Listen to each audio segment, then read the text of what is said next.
O Senhor esteja convosco. Ele está no meio de nós. Proclamação do Evangelho de Jesus Cristo, segundo Mateus. Glória a vós, Senhor.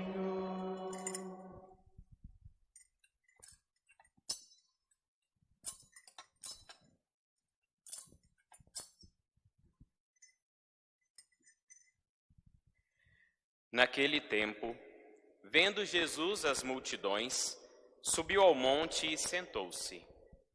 Os discípulos aproximaram-se e Jesus começou a ensiná-los. Bem-aventurados os pobres em espírito, porque deles é o reino dos céus. Bem-aventurados os aflitos, porque serão consolados. Bem-aventurados os mansos, porque possuirão a terra. Bem-aventurados os que têm fome e sede de justiça, porque serão saciados. Bem-aventurados os misericordiosos, porque alcançarão misericórdia. Bem-aventurados os puros de coração, porque verão a Deus. Bem-aventurados os que promovem a paz, porque serão chamados filhos de Deus. Bem-aventurados os que são perseguidos por causa da justiça, porque deles é o reino dos céus. Bem-aventurados sois vós, quando vos injuriarem e perseguirem, e mentindo, disserem todo tipo de mal contra vós, por causa de mim. Alegrai-vos e exultai, porque será grande a vossa recompensa nos céus. Palavra da salvação. Glória a vós, Senhor. Aleluia, aleluia, aleluia, aleluia, aleluia, aleluia, aleluia, aleluia, aleluia. Padre Fábio me lembrou que eu apenas torci o tornozelo, a língua ainda funciona bem. Então eu posso fazer a pregação, não é mesmo? É isso que dá pular o muro para pegar manga no vizinho. Não façam isso em casa. Muito bem. Hoje nós celebramos a festa de todos os santos e santas de Deus. E ao celebrar essa festa, eu tenho certeza que a nossa memória vai direto naqueles santos e santas que nós conhecemos do cânon, aqueles que foram canonizados pela Igreja. Quantos santos nós podemos recordar que são inclusive santos da nossa devoção, para quem nós rezamos, para alguma causa, para quem nós pedimos a intercessão. Intercessão, na realidade, é isso: pedir que estes que nos antecedem na glória, esses que já fazem parte da Igreja Celeste, que eles rezem a Deus por nós.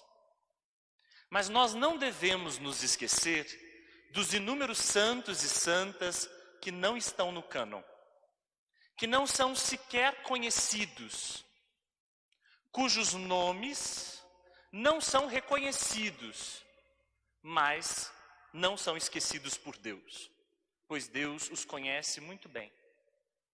Quem são estes santos e santas? São aqueles que se configuram e que procuram configurar a vida e o destino em tudo a Jesus Cristo. É isso que faz um santo na realidade. A capacidade, a intenção, o desejo, o empenho para em tudo se configurar a Jesus Cristo. É muito interessante, portanto, a primeira leitura, porque ela fala do número dos santos. Eles são 144 mil. Se a gente fizer uma leitura fundamentalista, a gente vai tender a pensar que são 144 mil mesmo. E isso significa pouquíssima gente. Mas, na verdade, o número é simbólico. 144 é a multiplicação de 12 vezes 12. E 12 na Bíblia é um número que representa a totalidade.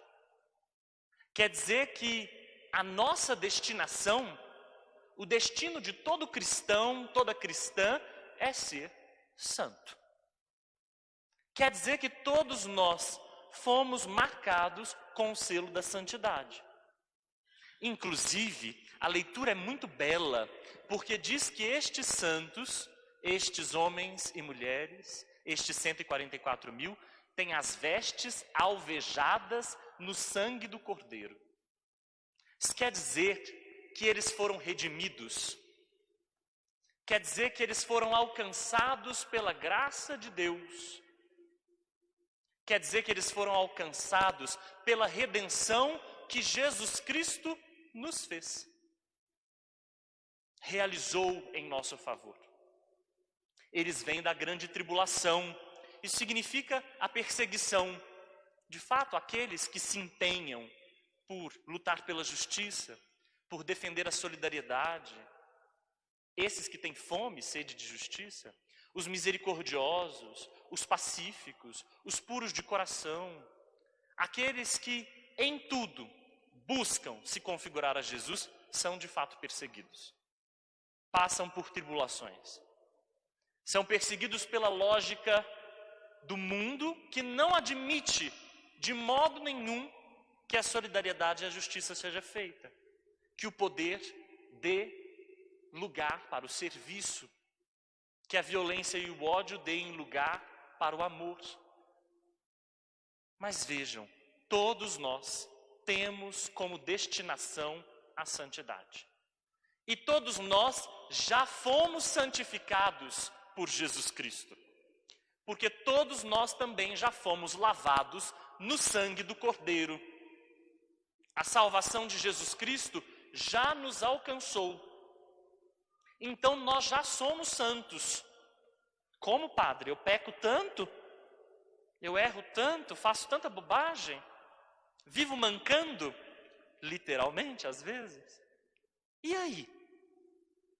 Ora, a santidade que Cristo nos deu, a sua graça, ainda opera em nós, até agora.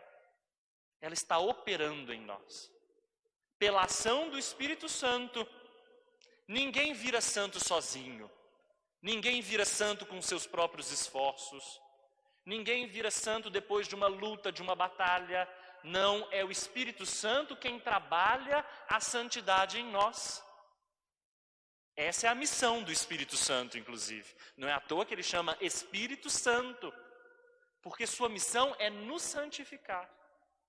É fazer aparecer no nosso rosto o rosto de Jesus Cristo. É fazer a gente vestir a graça que Jesus Cristo nos deu cada vez mais. Assumi-la.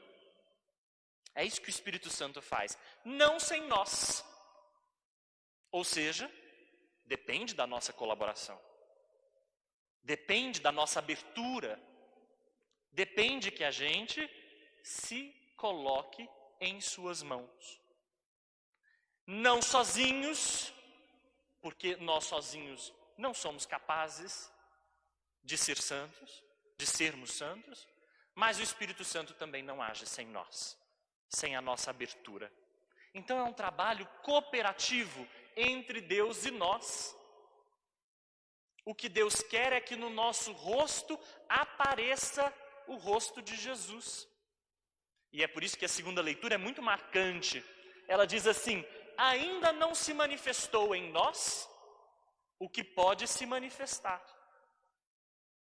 Quer dizer que Deus trabalha para que se manifeste em nós que nós somos seus filhos. Que apareça em nós essa filiação. Para que Deus quer isso?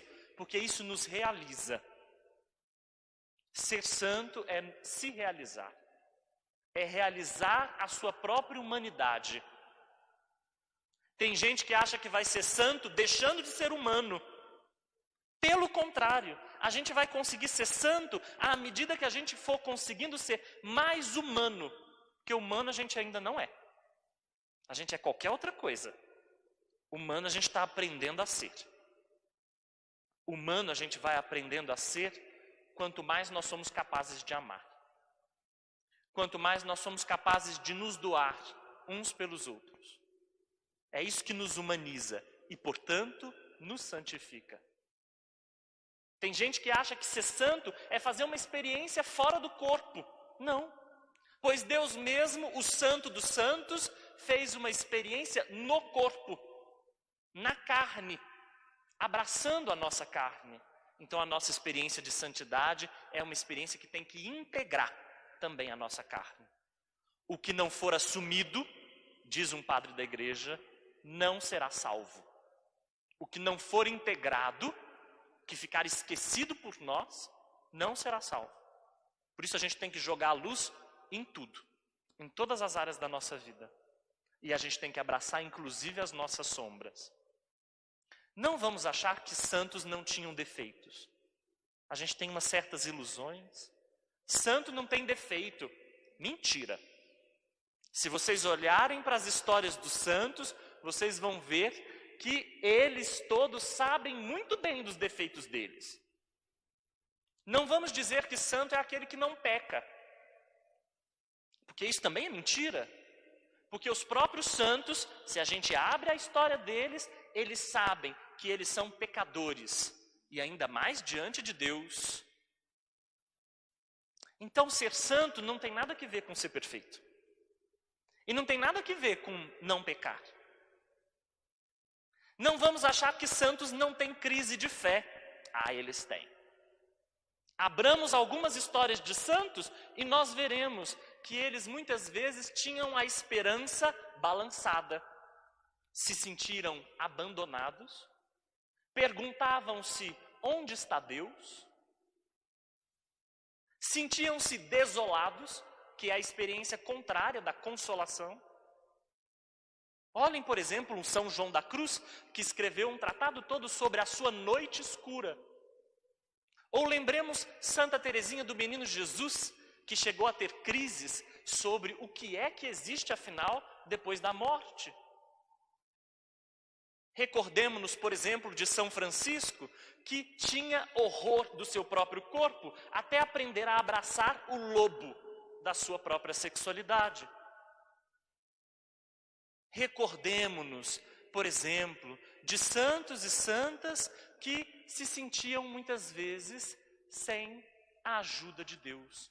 Como uma Madre Teresa de Calcutá, que fazia tudo o que fazia e fez tudo o que fez, e nas suas cartas ao seu diretor espiritual, abertas equivocadamente e lidas equivocadamente mais ainda, dizia que muitas vezes não experimentava a presença de Deus. Santos têm crise. Então o que é que faz um santo, afinal, se não é ele ser perfeito, se não é ele não pecar, e se não é ter crise, não ter crise, melhor dizendo. O que faz um santo é ele buscar sua vida inteira se configurar a Jesus Cristo. Por amor a Jesus Cristo, não por outra razão. Amar tanto Jesus, encontrar em Jesus alguém que traz sentido para a vida e a partir disso procurar se configurar à vida de Jesus. Não é à toa que o Evangelho de hoje nos põe o plano de vida de Jesus Cristo para a gente lembrar qual é. Qual é o plano de vida de Jesus? Vencer o medo, construir a paz, ser capaz de ser misericordioso, ter fome e sede de justiça, não desistir diante das perseguições, ser puro de coração, e aqui a pureza tem tudo a ver com o ato de amar, ser manso, que tem a ver com não buscar a violência, e tem a ver com a humildade também. Ora, este plano de vida de Jesus Cristo, ele é realizador da nossa humanidade. Não é à toa que Jesus começa assim, bem-aventurados, que a gente pode trocar por felizes. Felizes são aqueles, portanto, que dão conta de desencravar da própria vida isso que é a humanidade. E é isso que faz a gente se tornar santo. Querem um conselho para serem santos? Sim ou não? Querem mesmo? Não procurem ser santos. Como assim? Esse padre está louco, né? Torceu o tornozelo e os miolos também. Por que não procurar ser santo? Porque muita gente procura ser santo e quer ser santo com a sua própria força, com seus próprios méritos, como se isso fosse uma batalha só pessoal. Querendo sair da carne, como eu disse, querendo fazer uma experiência extraterrestrial. Muita gente procura ser santo esquecendo-se de Deus, por pura vaidade.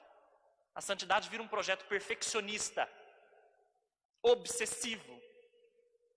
E o medo do pecado ganha todo um relevo. O pecado vira o inimigo a ser combatido. Para ser santo, não nos preocupemos com ser santos. Eu lembro de um padre formador meu, e com isso eu termino. Ele dizia assim, eu era xiita naquela época. E aí eu perguntava assim, não posso ser religioso. Como é que é possível ser religioso? Como é que é possível ser religioso se eu não sou capaz de viver nem a pobreza, nem a castidade, nem a obediência?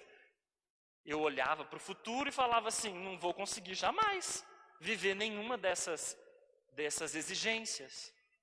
E aí ele me lembrou, com uma sugestão maravilhosa, que nenhum santo se preocupava nem com a castidade, nem com a obediência, nem com a pobreza. Eu pensei, mentira, porque eu conheço a história de muitos e sei que eles se preocupavam sim. E ele dizia, não, na verdade eles se preocupavam em consagrar a vida a Deus e amar a Deus. Isso é secundário. É como a vida se desdobra a partir desse capítulo inicial e disso que é fundamental, que é procurar entregar-se a Deus. O que é um santo? É alguém que se entregou a Deus. Vamos pedir que o Espírito Santo que trabalha em nós, que ele nos ajude a nos entregarmos sempre mais a Deus, porque Deus vai gerando em nós aquilo que ele mesmo deseja, a nossa felicidade. Amém.